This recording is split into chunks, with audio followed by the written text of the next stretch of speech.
وبركاته. الحمد لله رب العالمين والصلاة والسلام على أشرف الأنبياء والمرسلين نبينا محمد وعلى آله وصحبه أجمعين وبعد.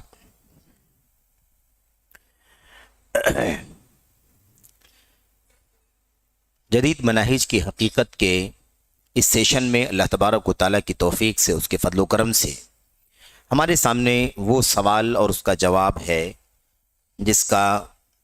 جس کی طرف اشارہ اس سے پہلے حلقے کے لاسٹ میں اخیر میں کیا گیا تھا۔ سوال بڑا اہم ہے۔ سوال یہ ہے کہ کیا جماعتوں سے مل جل کر رہا جائے یا ان سے قطع تعلق کر لیا جائے، یعنی فرقوں سے، نئے راستوں سے، سلف صالحین کے علاوہ جو راستہ ہے اس راستے والوں سے کیا مل جل کر رہا جائے یا ان سے قطع تعلق کر لیا جائے۔ جواب میں شیخ صالح فوزان حافظہ اللہ کہتے ہیں، اگر مل جل کر رہنے کا مقصد بصیرت والوں کی جانب سے، یعنی علم والوں کی جانب سے، قل هذه سبیلی ادعو الی اللہ علی بصیرت، کہہ دیجئے یہ میرا راستہ ہے، میں اللہ تبارک و تعالیٰ کی طرف بلاتا ہوں لوگوں کو، علی بصیرت، علم کی روشنی میں، بصیرت کی روشنی میں، انا میں بھی، ومن اتبعنی اور جو میرے پیروکار ہیں۔ تو کہتے ہیں کہ اگر مل جل کر رہنے کا مقصد علم و بصیرت والوں کی جانب سے انہیں سنت کے تمسک، یعنی سنت کو مضبوطی سے پکڑنے اور غلطی سے باز آنے کی دعوت دینا ہو، کیا مقصد ہو مل جل کر رہنے کا؟ تال میل کرنے، مل جل کر رہنے کا مقصد کیا ہو؟ علم والے ہوں، اور علم والے اگر اس نیت سے مل جل کر رہنا چاہتے ہوں کہ انہیں سنت کو مضبوطی سے پکڑنے کی دعوت دیں گے، جو غلطیاں وہ کر رہے ہیں ان غلطیوں سے ان کو باز رکھیں گے، اگر اس نیت سے مل جل کر رہتے ہوں تب تو ٹھیک ہے، اور یہ دعوت اللہ کے قبیل سے ہے، یعنی دعوت اللہ کا ہی راستہ ہے، اسی کا حصہ ہے یہ۔ لیکن اگر ان کے ساتھ گھلنا ملنا سنت کی دعوت اور غلطی کی وضاحت کے بغیر، سنت کی دعوت اور غلطی کی وضاحت کے بغیر محض انسیت اور دوستی کے لیے ہو تو ناجائز ہے۔ دوستانہ رہے، ہے نا، تال میل رہے، مل جل کر رہنا چاہیے، ہے نا، دوری نہیں بنانا چاہیے۔ اگر اتنا ہی ہو تو ایسا کرنا جائز نہیں ہے۔ کس نیت کے ساتھ، کس مقصد کے ساتھ ملنا جلنا جائز ہے، مل جل کر رہنا جائز ہے؟ اس نیت کے ساتھ کہ ان کو سنت پر مضبوطی سے قائم رہنے کی دعوت دیں گے، جو غلطیاں وہ منہج کی کر رہے ہیں، سنت کے خلاف کر رہے ہیں، ان غلطیوں سے ان کو دور رہنے کے لیے، باز رہنے کے لیے تلقین کریں گے، سمجھائیں گے، تب تو جائز ہے۔ اور شروع میں شیخ نے ایک بہت اہم بات کہہ دی، کیا کہہ دی؟ علم و بصیرت والوں کی جانب سے۔ علم اور بصیرت والے یعنی عام آدمی یہ کام کر ہی نہیں سکتا ہے۔ عام آدمی کے لیے کسی بھی طرح سے یہ جائز نہیں ہے کہ وہ غیر منہجیوں کے بیچ میں رہے، ان سے ملے جلے، گھلے ملے، یہ ساری چیزیں جائز نہیں۔ کیوں؟ اس لیے کہ جب وہ خود لا علم ہے، اس کو عقیدے کی گہرائی نہیں ہے، اس کے پاس منہج کی گہرائی نہیں ہے، اس کو سنت کی گہری معلومات نہیں ہے، اس کو مختلف افکار و نظریات کے اندر جو بہت ساری گڑبڑیاں ہیں، جو مختلف فرقوں کے اندر گمراہیاں ہیں، ان کا پتہ نہیں ہے، اور وہ جائے گا ان کے ساتھ مل جل کر رہے گا، گھلے گا ملے گا، تو ظاہر سی بات ہے کہ نتیجہ کیا نکلے گا؟ نتیجہ یہ نکلے گا کہ وہ خود بھی بہک جائے گا، انہی میں چلا جائے گا، انہی کا ہو جائے گا، اور بجائے اس کے کہ سنت کے راستے پر وہ آئے، دوسروں کو لائے، لوگوں کی غلطیاں واضح کرے، خود بھی گمراہی میں چلا جائے گا، خود بھی غلطیوں میں پڑ جائے گا۔ اس بارے میں بڑی اہم باتیں ہیں جو انشاءاللہ تبارک و تعالیٰ آگے آئیں گی، لیکن یہاں پر جو خاص بات ہے وہ یہی ہے کہ اب یہ سوال اگر کسی ہمارے بھائی کی طرف سے اگر آتا ہے کہ بھئی کیا کریں، ان لوگوں کے ساتھ تال میل رکھیں، ان کے ساتھ میل جول رکھیں، یا پھر بائیکاٹ ہو جائیں، الگ تلگ ہو جائیں، تو بھائی دیکھو اس کا اصولی جواب ہے۔ الگ الگ ہم کوئی کسی کو نہیں کہتے کہ تم جاؤ کہ نہیں جاؤ، تم جاؤ کہ نہیں جاؤ، ملو جلو یا نہیں ملو جلو، یہ سب ہمیں کہنے کی ضرورت نہیں ہے۔ اصل یہ ہے کہ اصول کیا ہے؟ اصول یہ ہے کہ سب سے پہلے آپ کو کتاب و سنت کا، سلف صالحین کے منہج کا علم حاصل کرنا ضروری ہے۔ علم والے ہو جائیں، آپ کا علم مضبوط ہو جائے، آپ بہکے نہیں، آپ گمراہ نہ ہوں، آپ کو کوئی ورغلائے نہیں، بلکہ آپ اللہ کی کتاب، نبی کی سنت، سلف صالحین کے راستے کو اچھی طرح سے جان لیں، سمجھ لیں، اس کے مطابق عمل کریں۔ انہی علماء کے بیچ میں آپ کا اٹھنا بیٹھنا ہو تاکہ آپ پورے طور پر اس سے آگاہ رہیں، پورے طور پر اس سے اپڈیٹ رہیں۔ یہ سب سے پہلی ذمہ داری ہے۔ اس کے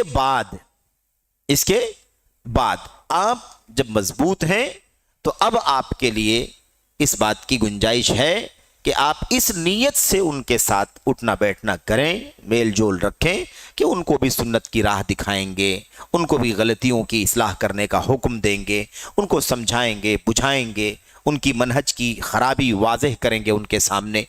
اس نیت سے آپ ان کے ساتھ تال میل رکھ سکتے ہیں، اور اگر ایسا نہیں ہے تو نہیں رکھ سکتے۔ لیکن پہلا کام کیا ہے؟ علم اور بصیرت والا ہونا۔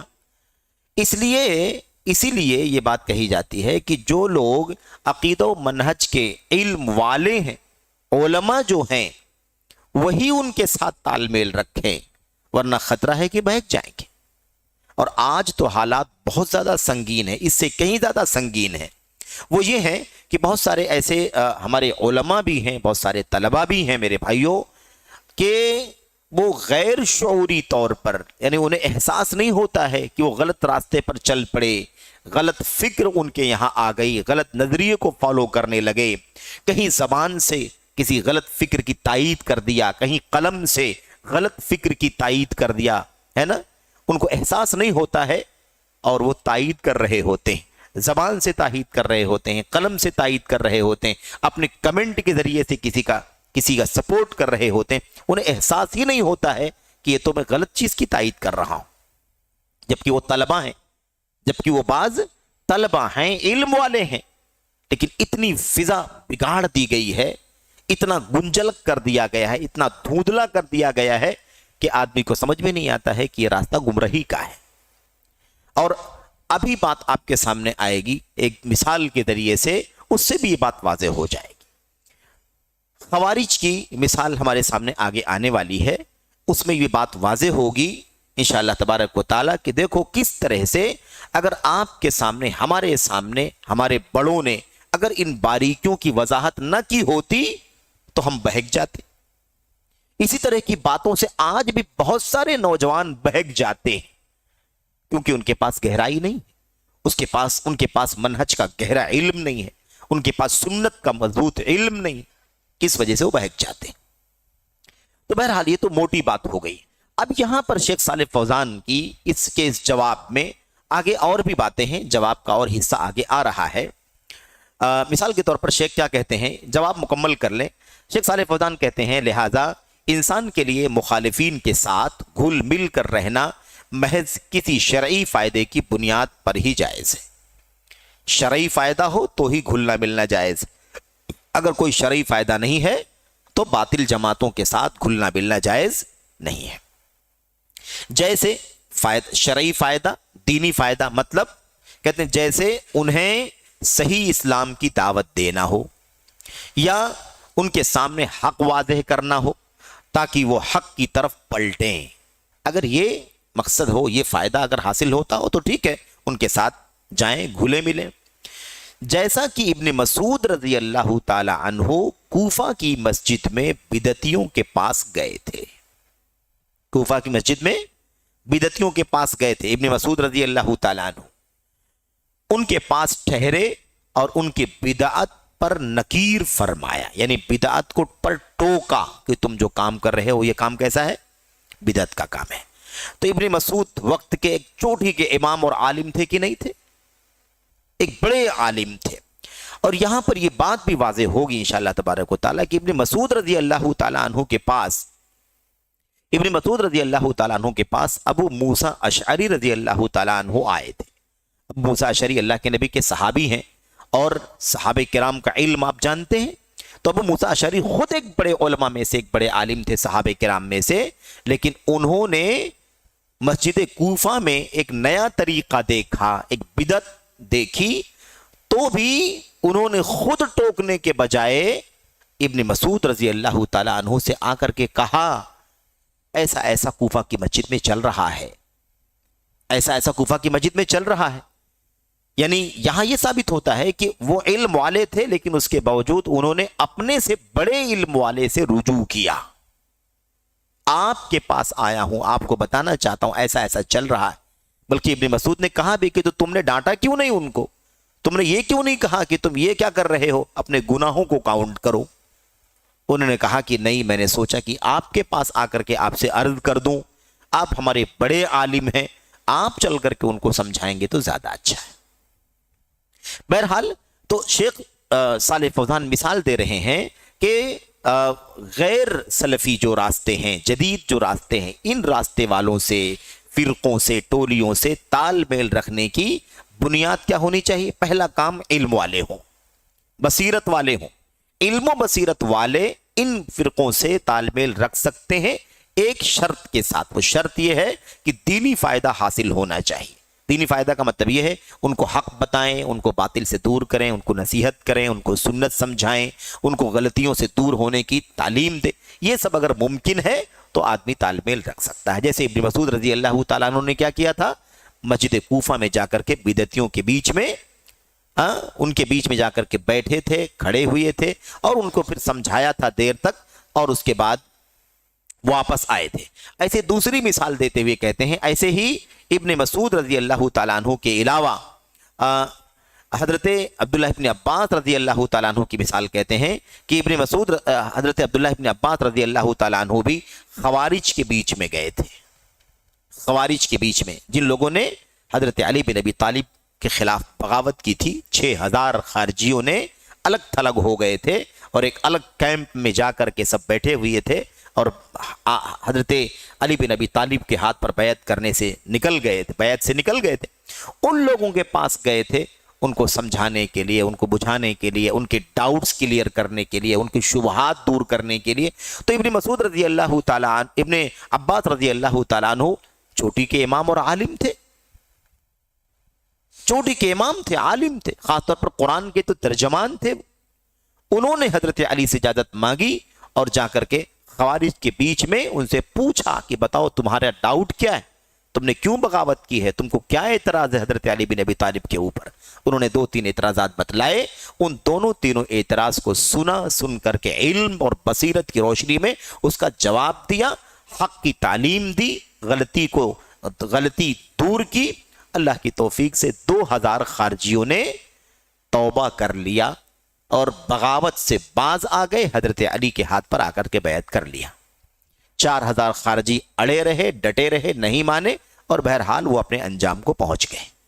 تو پتہ یہ چلا کہ 2 بڑے بڑے واقعات کی طرف, 2 بڑی بڑی مثالوں کی طرف شیخ صالح فوزان نے اشارہ کیا کہ یہ دیکھو, علم والے اگر ہوں اور کوئی فائدہ مل سکتا ہو, یعنی اثر ڈال سکتے ہوں, انہیں متاثر کر سکتے ہوں علم کے ذریعے سے, اور ان کی غلطی دور کر سکتے ہو, تب تو آپ ان کے ساتھ جائیں, ان کے بیچ میں بیٹھیں, ان کے ساتھ گھل مل کر کے رہیں. لیکن اگر یہ 2 چیزیں نہیں ہیں, علم نہیں ہے یا علم ہے لیکن وہاں آپ اپنی بات کہہ نہیں پائیں گے, حق پہنچا نہیں پائیں گے, تو ان 2 شرطوں کے بغیر آپ یہ کام نہیں کر سکتے. پھر بہتر ہے کہ آپ دور ہی رہیں. کیا کریں؟ دور ہی رہیں. اب کوئی آج کھڑا ہوگا اس بات پر اعتراض کرنے کے لیے, وہ کہے گا یہ دیکھو ساری دنیا مسلمانوں کے خلاف محاذ قائم کیے ہوئے ہے, دنیا اسلام کے خلاف ہے, مسلمانوں کے خلاف ہے, ساری دنیا میں اسلام اور مسلمانوں کے خلاف سازشیں چل رہی ہیں, ان کو صفحہ ہستی سے مٹانے کا منصوبہ چل رہا ہے, ساری دنیا مسلمانوں کی دشمن ہے, مسلمانوں میں اتحاد ہونا چاہیے, مسلمانوں میں اتفاق ہونا چاہیے, آپس میں مل جل کر کے رہنا چاہیے. یہ دیکھو آج بھی یہ الگ رہنے کا حکم دے رہے ہیں, امت کو منتشر کر رہے ہیں, امت کے اندر تفرقہ پیدا کر رہے ہیں, امت کا شیرازہ منتشر کر رہے ہیں. اس طرح کی باتیں کہنے والے آ جائیں گے. تو یہی تو مسئلہ سمجھنے کا ہے, کس کو اتحاد کہتے ہیں, کس کو اتفاق کہتے ہیں. اگر سب لوگ اپنی اپنی گلی میں کھڑے رہیں اور ہر شخص اپنی گلی سے کہے کہ میں آپ کے ساتھ ہوں, تو کیا اتفاق ہو جائے گا؟ سب کو اپنی گلیوں سے نکل کر شاہراہ پر آنا ہوگا جس پر محمد الرسول اللہ صلی اللہ علیہ وسلم نے امت کو چھوڑا تھا. وہی باطل عقیدہ، وہی گمرہی، وہی سنت سے دوری، وہی عقل پرستی، وہی بدعتیں، وہی خرافات سب لوگ کرتے رہیں گے، اس کو نہیں چھوڑیں گے، توحید پر نہیں آئیں گے، سنت پر نہیں آئیں گے، سلف کے راستے پر نہیں آئیں گے، حق پر نہیں آئیں گے، اپنی اپنی جگہ پر ڈٹے رہیں گے، تو کون سا اتحاد قائم ہوگا، کون سا اتفاق قائم ہوگا؟ اور اس اتفاق سے فائدہ کیا ہوگا؟ اتحاد توحید کے ساتھ ہو سکتا ہے. اتحاد کے لیے توحید ضروری ہے، اتحاد کے لیے نبی کی سنت ضروری ہے، اتحاد کے لیے سلف صالحین کا طریقہ ضروری ہے. بغیر توحید کے، بغیر سنت کے، بغیر سلف صالحین کے راستے کے دنیا میں نہ کبھی اتحاد ہوا ہے نہ ہو سکتا ہے. اس کی امید کرنا بیکار، یہ دعویٰ غلط، حقائق کے خلاف، تاریخی شواہد کے خلاف. کبھی بھی کتاب و سنت کے بغیر، توحید کے بغیر، نبی کی سنت کے بغیر، اور جس راستے پر امت متحد ہوئی تھی، جاہلیت سے نکل کر کے متحد ہوئی تھی، اس راستے کے بغیر کبھی اتحاد قائم نہیں ہو سکتا ہے. صرف زمانی جمع خرچ کرنے کا اور عقیدت سے بات کرنے کا کوئی فائدہ نہیں ہے. امت میں اتحاد ہو جائے، امت متفق ہو جائے، یہ صرف جذباتی بات کر کے کوئی فائدہ نہیں. اصولوں پر آنے کے ذریعے سے اتحاد ہوگا. نبی کریم صلی اللہ علیہ وسلم کی بعثت ہوئی تو عرب پہ لوگوں کا کیا حال تھا؟ جاہلی دور کا کیا عالم تھا؟ نبی کریم صلی اللہ علیہ وسلم کی بعثت سے پہلے کیا حال تھا؟ 100 سال سے جنگیں چلتی تھی، دو چچا زادوں میں جھگڑے چلتے تھے، ہے کہ نہیں؟ جنگ بواس چلتی رہی، صدیوں تک چلتی رہی. لیکن اتنے سارے برے حالات کے باوجود بھی نبی کریم صلی اللہ علیہ وسلم کی بعثت ہوئی، توحید کی دعوت دی، نبی کی سنت آئی، سارے لوگ اس پر آ گئے، تو برسوں کی، صدیوں کی، ہے نا، ساری گندگیاں ختم ہو گئیں، سارا اختلاف ختم ہو گیا، سارے جھگڑے ختم ہو گئے، ہے کہ اللہ تبارک و تعالیٰ نے احسان جتلایا. اللہ نے احسان، بطور احسان اس بات کو بیان فرمایا، اور یہ بھی کہا کہ اللہ تبارک و تعالیٰ نے اسلام کے ذریعے سے، اللہ کی توحید کے ذریعے سے، نبی کے ذریعے سے تمہارے دلوں میں الفت اور محبت پیدا کر دی. اے نبی، اگر آپ دنیا کی ساری دولت خرچ کر دیتے تب بھی ان دلوں میں الفت پیدا نہیں کر پاتے. ما الفت بین قلوبہم ولکن اللہ الف بینہم. لیکن اللہ تبارک و تعالیٰ نے آپ کو بھیج کر کے، قرآن اتار کر کے، توحید کا پیغام پہنچا کر کے ساری دنیا کے دلوں کو جوڑ دیا. اب افریقہ ہو، امریکہ ہو، شمال سے آئے، جنوب سے آئے، مشرق سے آئے، مغرب سے آئے، سب کے ساتھ دل جڑے ہوئے ہیں، کیونکہ توحید پر وہ بھی ہے، ہم بھی ہیں، سنت پر وہ بھی ہے، ہم بھی ہیں، صحابہ کے طریقے پر وہ بھی ہے، ہم بھی ہیں. ہمیں محبت ہوتی کہ نہیں ہوتی؟ الحمدللہ. دنیا کے آخری سرے پر کسی کتاب، توحید، سنت، سلف کے راستے پر چلنے والے کی اگر موت کی خبر آپ سنیں تو دل میں تکلیف ہوتی ہے کہ نہیں ہوتی ہے؟ یہ ہے ایمان. اس کو الفت کہتے ہیں، اس کو محبت کہتے ہیں. اتحاد ایسے ہی ہو سکتا ہے، صرف دعووں سے اتحاد نہیں ہو سکتا ہے. ہر آدمی اپنی دیوار کو پکڑ کر کے بیٹھا ہوا ہے، اپنی چہار دیواری کو چھوڑنا نہیں چاہتا ہے اور اتحاد کے نعرے لگاتا ہے. امتیوں کے پیچھے بھاگ کر کے کبھی اتحاد ہو سکتا ہے؟ بات آ چکی ہے کہ امت کسی ایک پر غیر نبی، کسی ایک بھی غیر نبی پر کبھی متحد ہو ہی نہیں سکتی. ابو بکر صدیق کا نام لوگے تو خارجی رافضی الگ ہو جائیں گے، آل بیت رسول کا دعویٰ کرنے والے اور یزیدی کا نعرہ لگانے والے الگ ہو جائیں گے. وہ نہیں آئیں گے ابو بکر صدیق کے ساتھ میں، نہیں آئیں گے عمر کے ساتھ میں، نہیں آئیں گے عثمان کے ساتھ میں. اور جب علی کا نام وہ لیں گے تو بہت سارے لوگ ان کے ساتھ میں نہیں آئیں گے، ہے کہ نہیں؟ اس لیے اتحاد اگر کہیں ہو سکتا ہے تو صرف اور صرف اللہ کی توحید پر اور نبی محترم صلی اللہ علیہ وسلم کی ذات کی، جو نبی کی ذات ہے، ان کی تعلیمات پر ہی اتحاد ہو سکتا ہے. تو یہ سب باتیں سن کر کے آپ کبھی جوش میں نہ آئیں، کبھی آپ بہک نہ جائیں کہ ہم کہتے ہیں کہ نہیں یہ سلف صالحین سے ہٹے. بھئی عقیدے میں فساد ہے، سنت سے دوری ہے، بدعت ہے، نفس پرستی ہے، خواہشات ہے، خروج ہے، کتنی ساری چیزیں موجود ہیں. تو ان دعووں کے ساتھ کیسے اتحاد ممکن ہے؟ اور جب ممکن نہیں ہے تو بچوں والی تسلی دینے کا کیا فائدہ ہے؟ سچائیوں کی باتیں کرنا ضروری ہے کہ بغیر توحید کے، بغیر سنت کے اتحاد ممکن نہیں ہے۔ اگر چاہتے ہو اتحاد ہو جائے تو آ جاؤ خالص توحید پر، آ جاؤ خالص سنت پر، چھوڑ دو ان دیواروں کو، چھوڑ دو شخصیت پرستی، چھوڑ دو نفس پرستی، تب جا کر کے اللہ تبارک و تعالیٰ کے دین پر سب کے سب آ جاؤ گے تو اتحاد ہو جائے۔ یہ ہے۔ خیر، شیخ صالح فوزان نے کیا بات کہی، بتلا دیا کہ یہ دو طریقے ہیں، دو مثالیں ہیں جس سے معلوم پڑتا ہے کہ علم والے ایسے لوگوں کے ساتھ تال میل کر سکتے ہیں، اس شرط کے ساتھ کہ وہ انہیں حق کا راستہ دکھا سکیں، سنت کا راستہ دکھا سکیں۔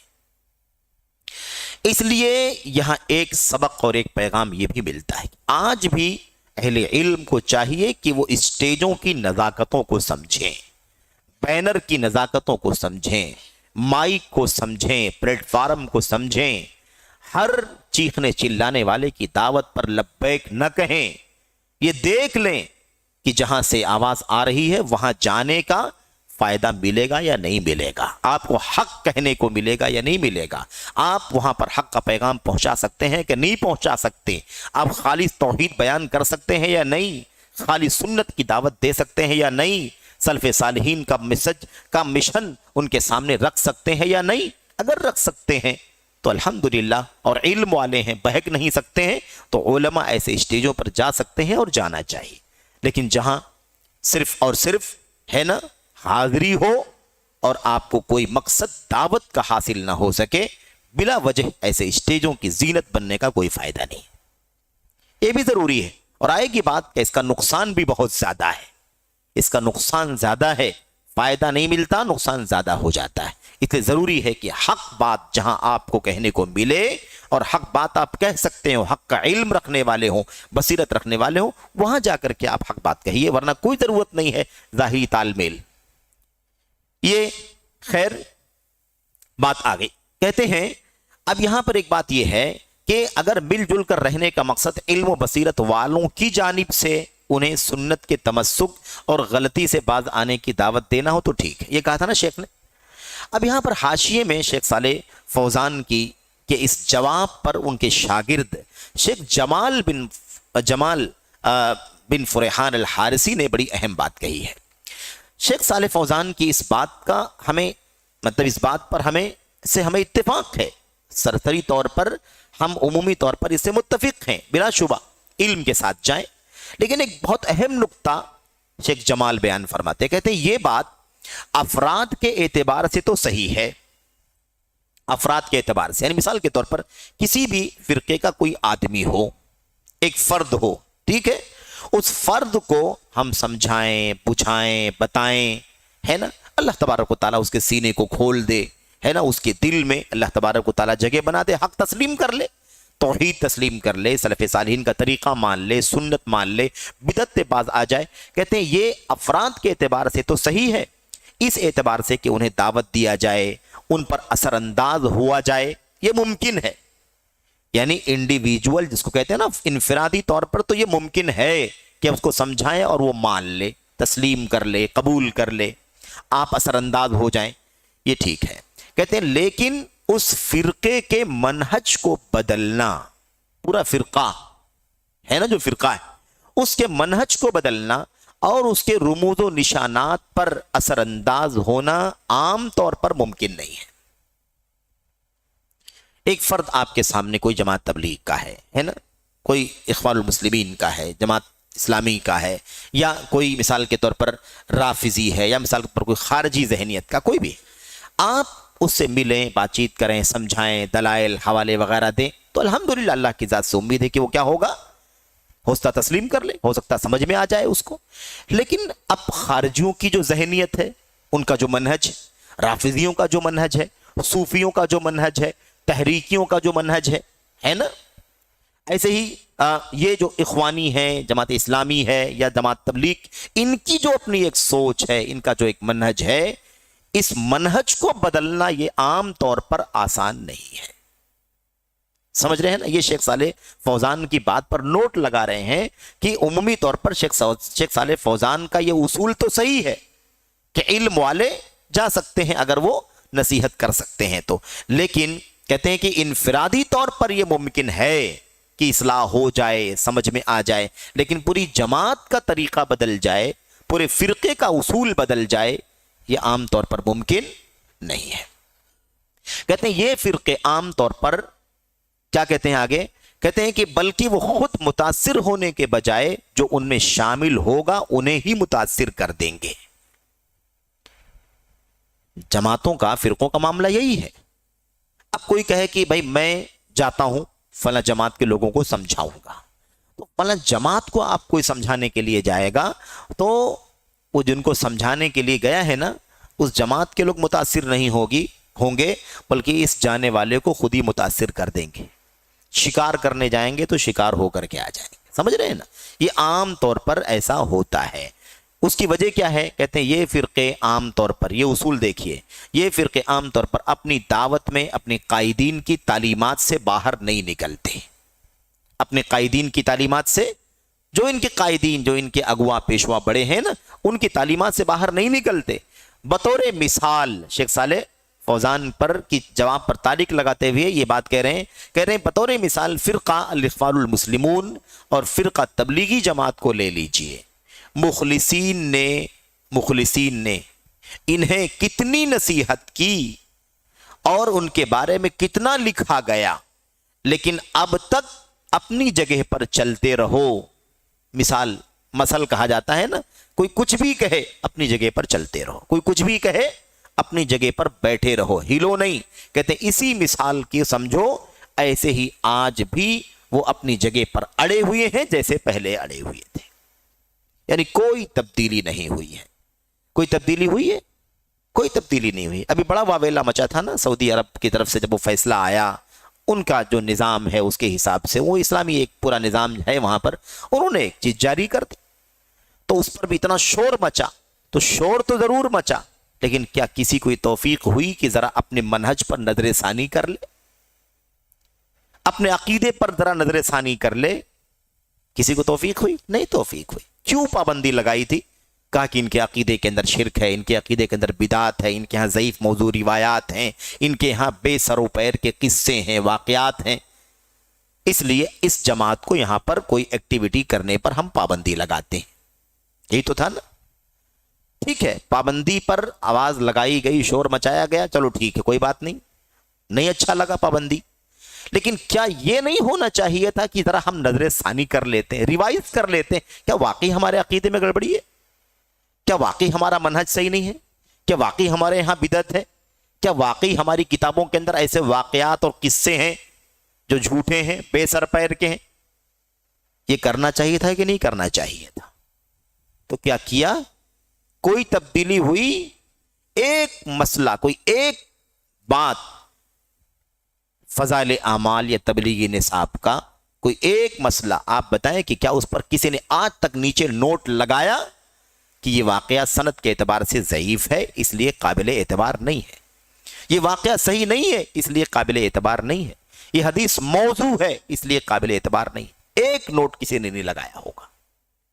آج بھی جیسے تیسے، آج بھی ویسے ہی پڑھا جاتا ہے، ویسے ہی تلاوت کی جاتی ہے۔ تفہیم القرآن کے اندر کتنے مسائل عقیدے کے خلاف، اہل سنت والجماعت کے خلاف، اسماء و صفات کے سلسلے میں اللہ کے نبی اور صحابہ کرام کے طریقے کے خلاف کتنے مسائل موجود ہیں، بھری پڑی ہے پوری تفسیر، لیکن آج تک کسی نے کوئی نوٹ لگا ہوا نہیں دیکھا ہوگا۔ کتنی چیزیں سنت کے خلاف ہیں لیکن آج تک کبھی کسی نے اس پر ریمارک نہیں کیا۔ کتنا لکھا گیا، کتنا بولا گیا، کتنا جواب ہوا، کتنا رد کیا گیا، کتنا نقد کیا گیا، اہل حق کی جو ذمہ داری ہے وہ ادا کر رہے ہیں، سمجھ رہے ہیں نا؟ تو شیخ جمال بن فرحان الحارثی یہی کہہ رہے ہیں، کہہ رہے ان کا مسئلہ یہ ہے کہ اگر ان کو بدلنے کے لیے، ان کو سمجھانے کے لیے اگر کوئی آدمی جائے گا تو بدل کر کے نہیں آئے گا بلکہ خود اپنے آپ کو بدل دے گا، یعنی اس کو خود وہ متاثر کر دیں گے، اپنی اصلاح نہیں کریں گے بلکہ متاثر کر دیں گے، اس لیے یہ بہت خطرناک مسئلہ ہے۔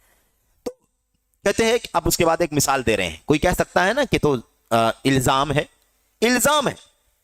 دیکھو فرقہ الاخوان المسلمون کی ہے نا ایک مثال پیش کرتے ہیں، ان کے بانی، فرقہ الاخوان المسلمون کے بانی کون ہے؟ حسن البنا، حسن البنا مصر کے ہیں یہ، ان کی کتاب ہے مجموع الرسائل، مجموع الرسائل نام کی کتاب ہے، صفحہ 34 کا حوالہ دیا ہے۔ صفحہ 34 میں حسن البنا نے ایک ہیڈنگ لگائی ہے، ہیڈنگ لگائی، وہ کیا ہے؟ دعوتوں کے بارے میں ہمارا موقف۔ یعنی بہت ساری دعوتیں ہیں نا، یہ دعوت، تبلیغی جماعت، تبلیغی دعوت، سلفی دعوت، اخوانی دعوت، رافضی دعوت، فلاں، جو دعوتیں مختلف انداز کی ہیں، کہتے ہیں مختلف دعوتوں کے بارے میں ہمارا موقف، اس عنوان کے تحت کیا لکھتے ہیں یہ دیکھیے، کہتے ہیں مختلف دعوتوں کے بارے میں ہمارا موقف یہ ہے کہ ہم انہیں اپنی دعوت کے ترازو پر تولتے ہیں۔ جتنی دعوتیں چل رہی ہیں، جتنے بھی دعوتی کام کر رہے ہیں، جتنی بھی جماعتیں دعوتی کام کر رہی ہیں، ہمارا طریقہ کیا ہے ان کے بارے میں؟ ہم ان کی دعوت کو اپنی دعوت کے میزان پر تولتے ہیں، اپنی دعوت کے میزان پر تولتے ہیں۔ جو اس کے موافق ہے خوش آمدید، ویلکم۔ جو ہماری دعوت کے موافق ہے وہ کیا ہے؟ خوش آمدید، استقبال ہے، آئیے ہمارے پاس۔ اور جو اس کے خلاف ہے ہم اس سے بری ہیں، جو اس کے خلاف ہے ہم اس سے کیا ہے؟ بری ہیں۔ یہ کس کا طریقہ ہے؟ یہ اخوانیوں کا کام ہے، اخوانیوں کا۔ یہ حسن البنا جو اس جماعت کے یا اس فرقے کے امام مانے جاتے ہیں، امام الحسن البنا کہا جاتا ہے ان کو، انہوں نے اپنی کتاب میں خود لکھے ہیں کہ ہمارا طریقہ یہ ہے، دنیا میں جتنے لوگ دعوت کا کام کر رہے ہیں، جتنی بھی جماعتیں کام کر رہی ہیں اسلام کے نام پر، جتنی بھی جماعتیں ہیں نا دعوتی مشن پر چل رہی ہیں، سب کے بارے میں ہمارا اصول یہ ہے کہ ہم اس کی دعوت کو اپنی دعوت کے ترازو پر تولتے ہیں۔ اگر اس کی دعوت ہماری دعوت سے میچ ہوتی ہے، میل کھاتی ہے، مطابق ہے، تب تو ہم کہتے ہیں آئیے آئیے، استقبال ہے آپ کا۔ لیکن اگر ہماری دعوت کے خلاف ہے وہ، تو ہم اس سے بری ہیں، یعنی ہمارا ان سے کوئی تعلق نہیں، ان کا ہم سے کوئی تعلق نہیں۔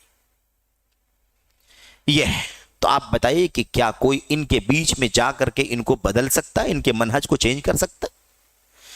وہ آپ کو پرکھیں گے کہ آپ ان کے مطابق ہیں یا نہیں ہیں۔ اب آپ بتائیے کہ یہ کون سا اصول ہے؟ پہلے تو کسی کے بھی منہج کو کتاب اللہ کی کسوٹی پر پرکھا جائے گا۔ ہمارا منہج، آپ کا منہج، اس جماعت کا، اس فرقے کا، اس ٹولی کا، اس دھڑے کا، سب کو کس پر تولا جائے گا؟ کسی اور کے میزان پر نہیں تولا جائے گا، کتاب اللہ کے میزان پر تولا جائے گا، سنت رسول صلی اللہ علیہ وسلم کے میزان پر تولا جائے گا، سلف صالحین کے میزان پر تولا جائے گا۔ جو مطابق ہوگا وہ حق ہے، اور جو اس کے خلاف ہے وہ باطل ہے۔ سب سے پہلے تو یہ ہے۔ تو ہمیں کیا کہنا چاہیے؟ ہم آپ کیا کہتے ہیں؟ سلفی الحمدللہ اہل الحدیث کیا کہتے ہیں کہ بھئی ہم دنیا کی ساری دعوتوں کو، ساری مشن کو، سارے کاموں کو، اپنے کاموں کو سب سے پہلے اور سب لوگوں کے کاموں کس پر پرکھتے ہیں؟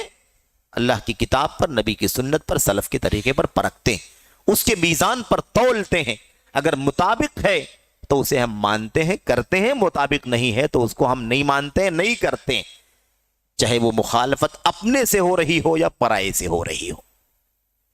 تو اسی میزان پر، اسی ترازو پر، کسوٹی پر اپنی دعوت کو بھی، اپنے عمل کو بھی، اپنے عقیدے کو بھی پرکھتے ہیں، اور دنیا کی ساری دعوتوں کو اسی پر پرکھتے ہیں۔ تو ہونا کیا چاہیے؟ ہونا یہ چاہیے کہ دعوتوں کے بارے میں ہمارا موقف یہ ہے کہ ہم دنیا کی ساری دعوتوں کو کتاب و سنت کی کسوٹی پر پرکھتے ہیں۔ اگر اس کے مطابق ہے تو استقبال ہے، ویلکم ہے، خوش آمدید ہے، اور اگر اس کے مطابق نہیں ہے تو ہم اس سے بری ہیں، وہ ہم سے بری ہے۔ یہ اصول ہے کہ نہیں اصول ہے؟ یہ اصول، کسوٹی ہماری دعوت نہیں ہے، کسوٹی کسی اور کا مشن نہیں ہے، کسوٹی اخوانی نہیں ہے، کسوٹی جماعت اسلامی نہیں، کسوٹی جماعت تبلیغ نہیں، کسوٹی رافضی نہیں، خارجی نہیں، کسوٹی کوئی سلفیت کا جھوٹا دعوے دار نہیں، کسوٹی اللہ کی کتاب، نبی کریم صلی اللہ علیہ وسلم کی سنت، صحابہ کرام کی فقہ اور ان کی سمجھ، اور اس پر جو چلتے ہیں وہی حق ہیں، اس پر جو نہیں چلتے وہ حق نہیں ہو سکتے۔ نام کچھ بھی رکھ لے، وہ کتنا بھی اچھا نام ہو، اس سے کیا فرق پڑتا ہے؟ تو آپ دیکھیے یہاں پر سمجھانا یہ چاہتے ہیں کہ یہ مسئلہ پیش آتا ہے۔